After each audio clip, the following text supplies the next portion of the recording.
Sharpen those pencils, dust off the whiteboard markers, and get ready because season 11 of the Fueling Creativity in Education podcast is here. As you head back into the classroom, we are bringing you in this episode a burst of fresh ideas to spark creativity in your students from day one. So if you want to kick off the school year with some imagination, inspiration, and a little bit of fun, then this episode is for you.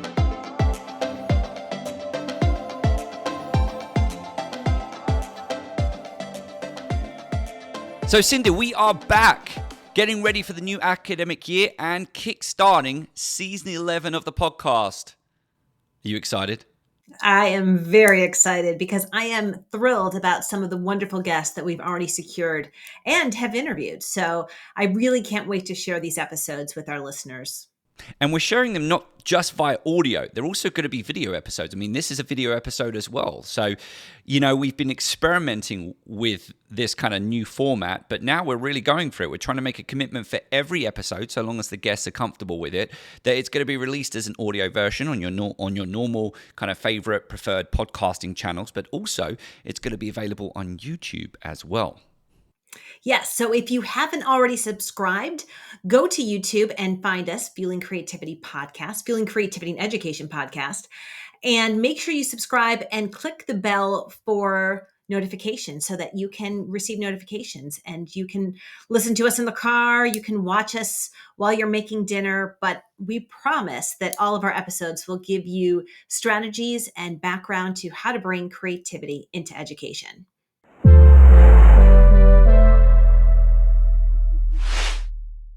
Now, Cindy, before we get into the weeds of our episode, and it is an opening episode, so they tend to be on the shorter side, but what have you been doing over the last summer? Because we've kind of shaped the show where we do get a few weeks where we're able to disconnect, pre-recorded some shows, had some throwbacks, and I'm interested, what have you been doing perhaps to kind of fuel your creativity over the summer? Well, Matt, as you know, my daughter, who is now 15, she is a dancer and I was a dancer. So I have spent the summer watching her dance and was able to go back to New York City, which is one of my favorite places and is sort of a place of inspiration in terms of dance and excitement for me. So I was able to, what she did was a 2-week summer institute at Broadway Dance Center. And I had the opportunity to watch her grow as a dancer. And even though I am now a little bit older to be dancing professionally, I still enjoy dancing and watching my daughter dance and watching professional theater and dance. And I had a lot of opportunities to do that in New York City. So that was sort of how I fueled my creativity this summer. What about you? Well, I do want to build up on the dance piece a little bit, because there's this kind of like, what's that dance move that's kind of like been trending on YouTube and TikTok? It's kind of like, I don't know what it is. It's almost like the old style Running Man, but it has some other variations in it. You're giving me a puzzled face. I feel like some people know what I'm talking about.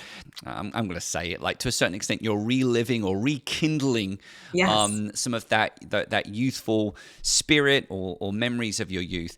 And so, he really likes to dance, and there's this move, right? And I'm sitting there, and I'm like, all the kids are doing it at the 8th school dance.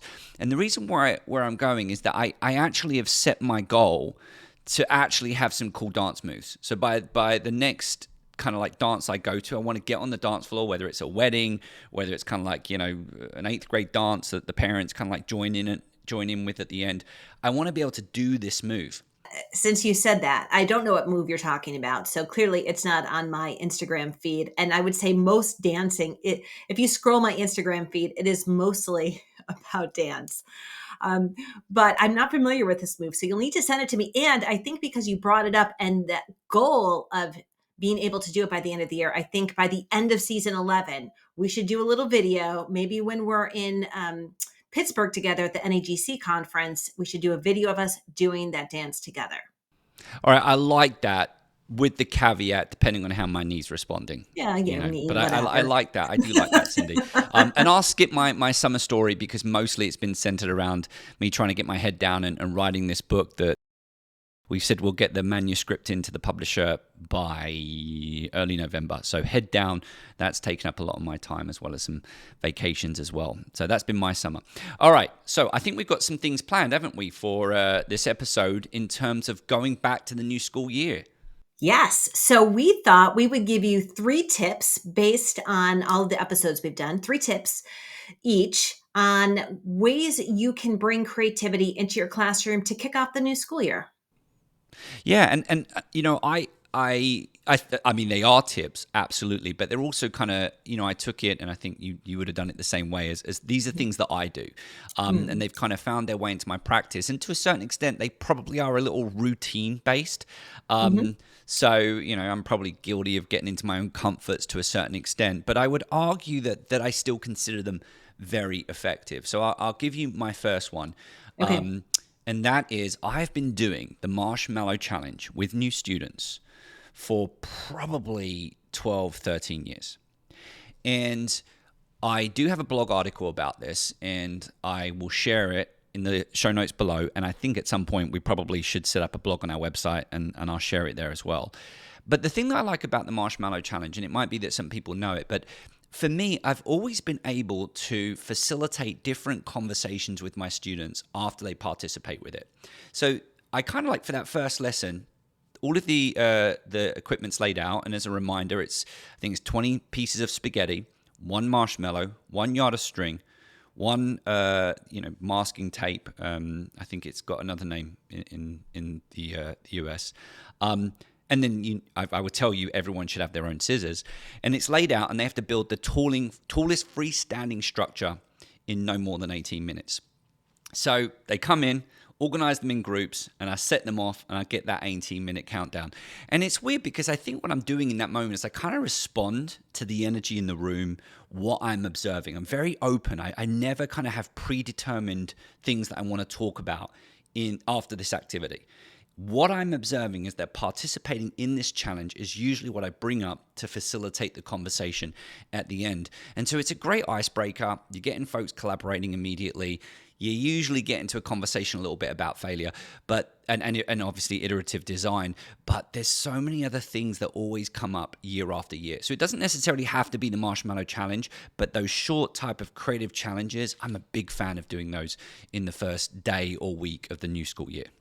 I love that, Matt. And I also want to just build on that just a tiny bit, not as one of mine, but I just want to build on that if you're looking for additional creative thinking exercises, we'll link also my creativity videos in the show notes as well, which is on YouTube and has 40 creative thinking challenges you can do with your students. So, and there's some great opening exercises as well, and we demonstrate them. So there's several options to a really easy way to kick off the school year. Okay, my first one actually comes from writing the book. So Matt mentioned that we're in the deep waters of writing our book based on the podcast. And it's really interesting because right now I'm writing a chapter on initiating discussions. And it's not something that it was ever really at the forefront of my own practice as an educator. But after listening to so many of our guests talk about the importance of initiating discussions, and now that I've gotten into the research, I think a great way to kick off the school year with your teachers, with your administration, with your students is to talk about creativity. What is it? What are the benefits? Who deserves to be learning about creativity? How does creativity make us feel? Can we come up with a singular definition of creativity as a class, as a group of teachers? We also have on our podcast page on feelingcreativitypodcast.com, we have a bunch of professional learning community episodes that you can take, and there's a great handout with each of them, and bring them to your professional learning communities. So if you want to bring creativity into your classroom, I strongly urge you to have the conversation with whatever groups you're working with, and feel free to use those handouts. They're free. They're lovely. We did a lot of work on those to offer those to you. And it's just a great way to kick off the school year. And just to build on that as well, even though we talk a little bit about some of our other actions, and as a reminder, these actions are things that we've come up with after our 200 episodes of the podcast, themes that keep coming up on the show. But we did for the most part, see those episodes as opportunities to facilitate those conversations in those PLCs. And even though those handouts do have other activities, a lot of it is us talking and posing a question along with a quote from one of our past guests to help facilitate that. I love that, Cindy, and I'm a big advocate for learning through, dialogue with colleagues. I know it's one of the ways that I learn a lot.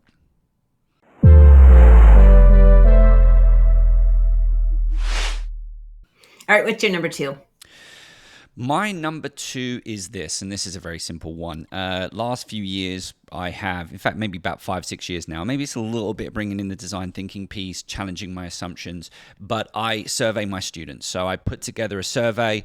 It's fun. There's some fun questions about it. But what it actually allows me to do is sometimes get a sense of, what's the most popular social media platforms with this particular class. More recently, what's their preferred AI tools? How are they using those AI tools? How do they think and feel about some of the technologies that we're going to be exploring in the class? What's their comfort level with group work? What's their comfort level with public speaking? And, there are some things that I kind of see as being consistent from one group to another group year after year, but there are other things that actually can change. And so those surveys provide me a really good kind of summary of the new cohort that I'm working with in the new year. And I'll add an additional thing that I do is that I actually then share with them the results, and I let them know how I'm planning to maybe modify or tweak my plans for the new year based on the information that they've shared with me.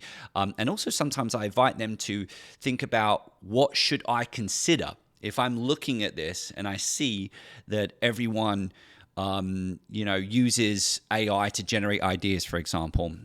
I might ask them, so what is some of the things that I should consider when I'm going and initiating an ideation session in my class? And so I'm inviting them to help me make connections with the data that I'm seeing as well. And that sometimes provides some additional insights as well. So maybe that's a little bit to do with past conversations we've had and things we've written about in our book about the need to get to know your students, because then you're in a better position of tailoring some of the learning experiences to interests, needs, wants, preferences. So, Matt, it's really interesting that you say that, because even though we didn't plan this, my second actually builds on your second, because your second seems like it was a survey that looks at a broad view of the class. What are the AI tools that you like? What are your preferences? What do you like to learn about? But mine gets more specific to the individual. So one of the things I really like to do with students at the beginning of the year, and there's been so much talk about, interests and what are you passionate about, and things that we might need to know about our students, is to ask them these questions. What's something about you that you would like me to know? Or here's another one I really like, and this is a shout out to my son's advisor, Mrs. O'Keefe, who said, during one of the parent meetings, she said, I asked my students, what does it look like when you are engaged? And I thought that was a really interesting question, because for some students, engagement looks like, they're paying attention, they're excited. What does it look like when you're not engaged? And bringing that up, like, I see that you're not engaged in class as the time goes on, and how can we address that? But I think finding out, how do you spend your free time? What's your favorite thing to do on the weekends? Things like that aren't too personal, but will give you insight into the individual person, and that you can actually look at those individual surveys to say, oh, wow, this student really loves soccer, or they're playing in the Division I soccer team at the university level, or maybe at the elementary school level, they just got a new puppy. And you can say, I heard you got a new puppy. Tell me about your puppy. Would you like to bring in a picture of your puppy and share your puppy? Maybe we could have a puppy day in class. Those sorts of little things help build that creative culture that we're always after. So that was my build on what you just said. I love that. And, what you're reminding me a little bit, I mean, we have on our website, we've kind of organized our episodes by topics, and one of them is the art of teaching. And I think within the art of teaching, we do have those practitioners who are sharing kind of some very specific activities. And you are making me think a little bit about Gerda, who spoke a little bit about, providing those questions, really targeting individuals, to better understand them. We've got Getto and McBain. Actually, we did a throwback to them last week, and that was about starting off the class with what was your favorite failure, talking about your favorite failure, but then getting the individual. So the idea of using those questions to go and better understand individuals, I agree with you. It's similar but different. I am getting that broad view of the class and how that might change and shape some of the kind of like bigger activities that I'm doing. But we also want to know students at the individual level. And I will say we've got Emily Jamieson in our first 3 episodes of the podcast. And I love the way that she uses those kind of summer diaries, getting them to do those diaries in their first week, reflecting on the summer Yes. as a tool to get a better understanding. Oh, this student played some soccer, and oh, this student went sailing. This student played golf. I think that I love this. Absolutely love it. And I'm going to stop there.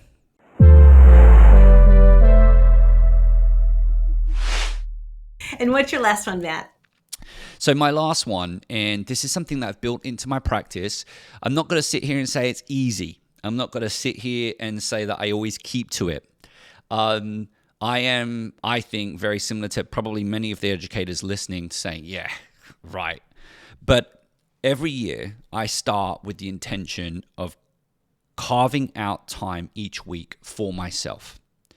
And so I look at the schedule, my teaching schedule. I go all the way into the October with the advising appointments. I'm just kind of like, because particularly if you're an experienced educator, you're familiar with the new year, and so it's a case of identifying that time. Sometimes it's just 2 hours, and it's not prep. I also carve out prep time as well, but it's not prep. It's about me and opportunities for me to investigate kind of my own curiosities, opportunities for me to maybe find ways of connecting my creativity to my practice. It might be that I'm going to read an article during that time, playing around with the new technology, or work on a 6-week project.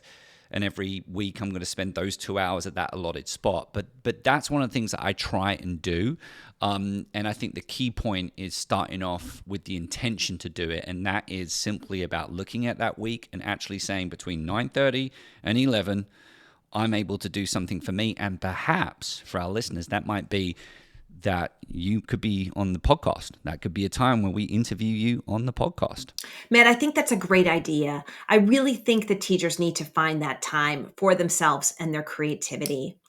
Now, I want to finalize this with one other tip to start off the new year, which is to have conversations. We talked about initiating conversations about creativity, but also talking about keeping open and delaying judgment. And this can be done in all sorts of ways. So you can do some sort of divergent thinking exercise where you give students, all the ways we could use a Sharpie marker. On my website, I have one on using a tube and all the things it can turn into, but practicing delaying our judgment and keeping open to new ideas right from the first day of class. And even it could be done with your marshmallow challenge. So we'll circle right back to our first tip. If we can do that, you're coming up with ideas for this marshmallow challenge, and you might hear an idea that's really unusual. Like, what's a really unusual thing that students have done with your marshmallow challenge, Matt?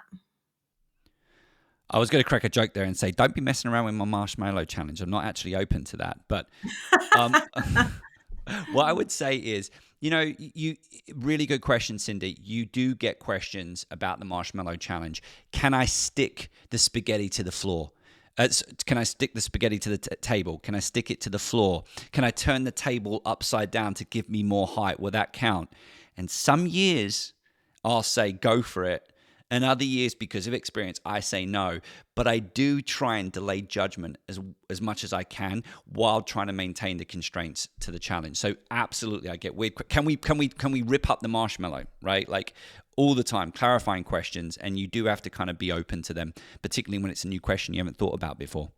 Right. And I think actually it's a great opportunity to practice keeping open. So if a student says, well, I want to chew up the marshmallow and spit it out, the initial reaction is, ooh. And you also want to say, well, is there a way we could do that without actually putting it into our mouth? Because we don't want to spread germs. So really looking at it as a yes and. Now, there is a piece of this that I think is really important that we need to teach our students. And we talk about this in the book because I wrote about it in the chapter around keeping open, which is making sure that the ideas that the students generate are appropriate and they don't do anyone harm. Because we always want to focus on supporting one another and coming up with an idea that might hurt someone. So taking the marshmallow and pushing it into someone's eyeball, that's not appropriate. But chewing it up and, putting it into a plastic bag to extend the life of it may be worthwhile. So really focusing on initiating those discussions and really teaching students how to keep open from day one. So as they go on through the semester, as students share new ideas, they are listened to and explored. Cindy, I absolutely love it. I've actually enjoyed this episode. I mean, I always enjoy recording episodes with you, Cindy, but I think we did a really good job today in terms of identifying all specific things. Maybe it's coming from the fact that we are fresh from writing these chapters, because it's amazing how many things do connect to the chapters. Cindy is absolutely brilliant at connecting on LinkedIn. So as the new academic year starts, please, think about participating in the conversations that typically occur on Mondays. I say Cindy's great. I'm trying to get better. Every year I'm saying I'm getting better, but I would say I usually am part of a conversation at least once or twice a month.